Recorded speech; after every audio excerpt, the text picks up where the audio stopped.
Hello, darkness, my old friend. Sens lose 4-3 in overtime to the Vancouver Canucks. A point?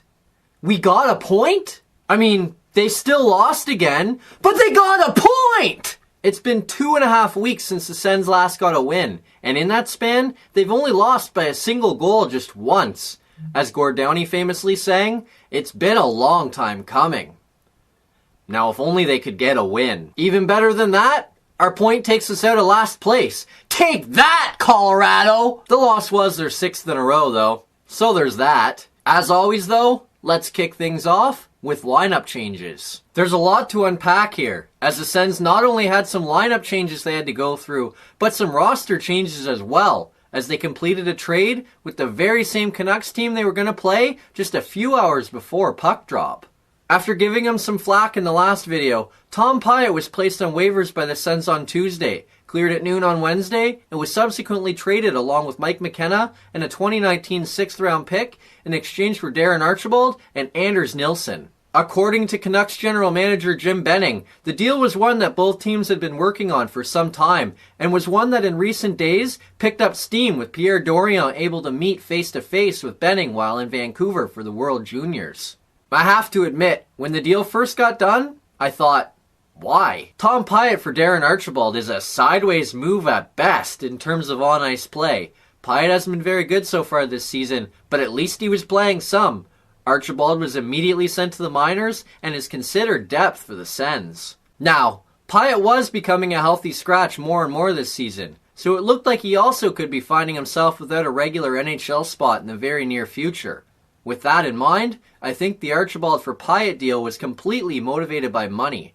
Darren Archibald holds a cap hit of $650,000 in the NHL, but because of the framework of his contract, if he plays in the AHL, that salary falls to $250K. Meanwhile, Pyatt's contract season paid $1.2 million this season, whether he plays in the NHL or the AHL. So for the Sens, that's a savings of about $450,000 because the season's about half over. Pyatt was subsequently sent to Utica of the AHL, so the Canucks will be paying him about $600,000 to play in the AHL for the rest of the season. Now, for the bigger part of the move. The Sens sent 35-year-old Mike McKenna and a 6th-round pick to Vancouver in exchange for 28-year-old Anders Nilsson. When the deal was first announced, I couldn't understand why the Sens would give away a pick for a guy who so far this season has a better goals against average on a Canucks team that is better defensively, but a worse save percentage. After doing some digging, Nilsson has proven to be a capable backup in past seasons, playing 27 games last year and posting a .901 with the Canucks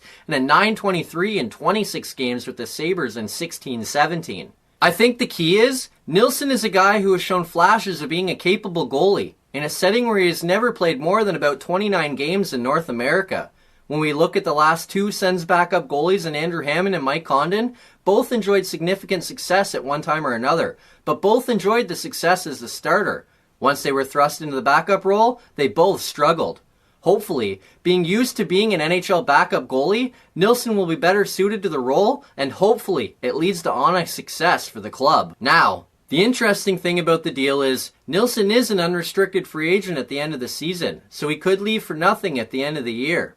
I guess the risk was worth a 6th-round pick to the Sens. The real big concern here is with Andy. He has not skated since being injured in New Jersey on December 21st. The deal looks like it might have been done in part because Andy may not be back for a while, and Bruce Garriock did note his recovery has not gone as well as anyone would have hoped when he was first injured. If he has to miss any time, that could be a concern, but Hogberg has played pretty well so far in his absence, so honestly, I wouldn't mind seeing him get some more games with the big club. Now, with McKenna and Pyatt members of the Canucks organization, the Sens needed to make some changes before they hit the ice against the Canucks. In goal, Marcus Hogberg started his 3rd straight game for the Canucks, and because the deal was made with Vancouver already in Ottawa, Nilsson wandered down the hall from the Canucks dressing room to the Sens room, where he dressed in his Canucks gear with a Sens jersey to serve as Hogberg's backup. Defensively, the Sens went back to 11-7, so Stefan Elliott drew into the lineup. On offense, the Sens made just a single change, as Nick Paul was the healthy scratch, making room for the return of Magnus Pajärvi, who missed the last couple games due to injury. In the early going, it didn't seem to matter who was on the ice for the Sens. It was an utter mess. They came out flat-footed and disinterested, and the Canucks took it to them. The Sens get 2 shots on an early penalty kill, which sounds good, except if you take that small flurry out, they were outshot 14-1 in the first 10 minutes. Fortunately, Hogberg was there to save the day. Even better than that, he continued to be there to save the day as the Sens were completely caved in the first period, being outshot 17-5. We get to the second still tied at 0, but the Sens can't keep it that way forever. With the Canucks on the power play, Edler sends a shot on goal, Hogberg turns it aside, but Baertschi picks up the rebound and fires it in the empty net. 1-0 Canucks. Yet another example of someone not focusing their efforts on the man in front.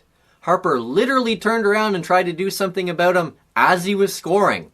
Why not do something even before the puck gets there? Thankfully, despite earning nothing, the Sens get a power play and find the equalizer. Ryan's shot is stopped, Duchesne picks up his rebound and fires it home to tie the score at 1. I can't say I'm overly pleased, but at least it's tied. It wouldn't stay that way for long. The Canucks pick apart the Sens D and go Pettersson to Edler to Besser back to Pettersson to the back of the net.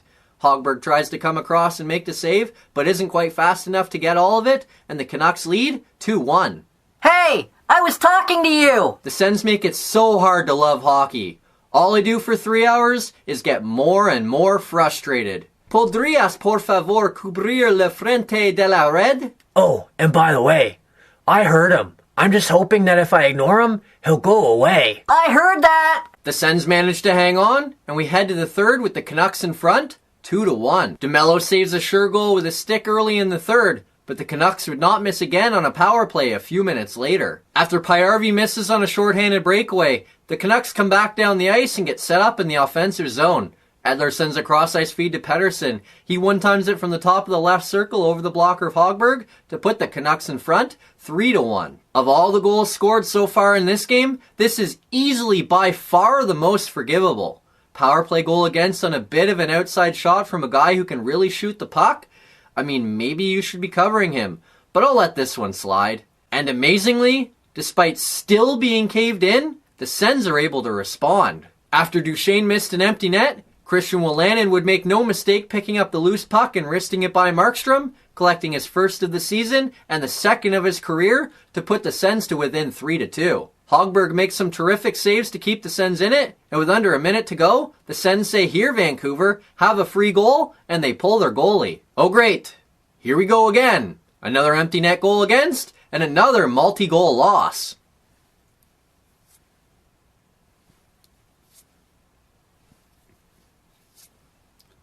Are you kidding me?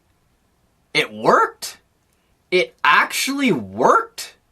For the first time in what feels like ever, the pulled goalie gag works for the Sens. Duchesne to Dzingel to Stone to the back of the net. With under a minute to play, we're tied at 3. Let's go! What a feed from Duchesne to Dzingel, and an even better pass from Dzingel to Stone. And after what we saw in another game last night, we just have to be happy Stone's stick didn't break as he went to fire it in the net. I just can't believe it. The pulled goalie trick actually worked for the Sens.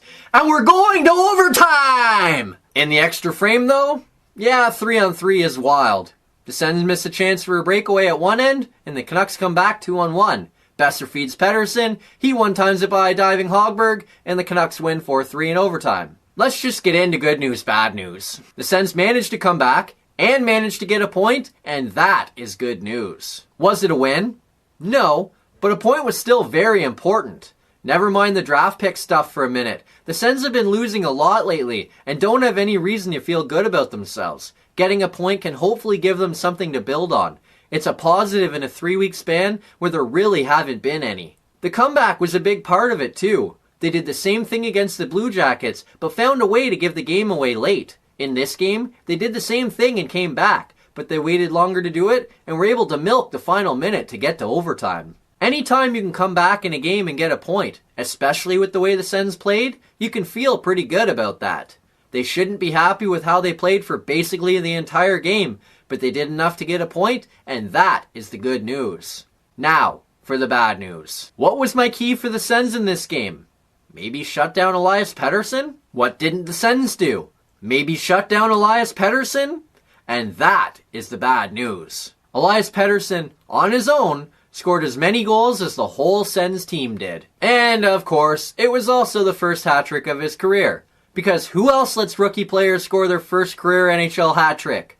Just ask Austin Matthews. Poor Hogberg is going to be having nightmares of Pettersson, and the poor guy didn't stand a chance on any of the goals. The Sens didn't seem keen on limiting his time and space at all, and it burned them. This isn't some no-name either. This is the guy who is heavily favored and has probably already won the Calder Trophy for Rookie of the Year. It's not even close between him and anyone else. Yet here we are, talking about how the Sens didn't seem interested in doing anything to stop him. Must be nice to wake up in the morning and say, I know this guy is good at his job, but I'm not going to do anything to make his job more difficult to help my team out. Now, I will give Pettersson and the Canucks some credit. Pettersson is one heck of a player, and based on his trajectory, he's going to be a star in this league, and it likely won't be too far from now that he is. Also, a certain amount of credit has to go to the Canucks. When they made Pettersson the 5th overall pick in the 2017 draft, there were a lot, and I mean a lot, of people who gave them a ton of flack for taking that pick instead of taking Cody Glass or Casey Middlestat. Some of that decision was based off Pettersson showing plenty of chemistry with another Canucks prospect, Jonathan Dahlen, who had been traded to the Canucks at the deadline that season. Drafting a player just because of chemistry with another player is a huge risk, and one that easily could have backfired on the Canucks. As it turns out, they couldn't have found a better pick, and the Sens might just have helped them in making that decision. You're welcome for Jonathan Dahlen. The Sens also helped Pettersson score the first hat-trick of his career, and that is the bad news. Next up, the Sens play the second game of their 3-game homestand on Saturday for a matinee matchup against the Minnesota Wild.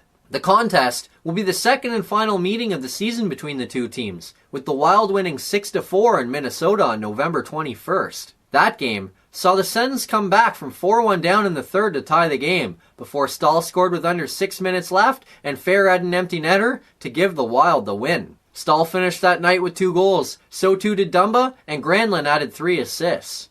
Dumba is out with an injury, so the Sens don't have to worry about him, but slowing down Granlund and Stahl will be key to the Sens getting a win. See you Saturday afternoon.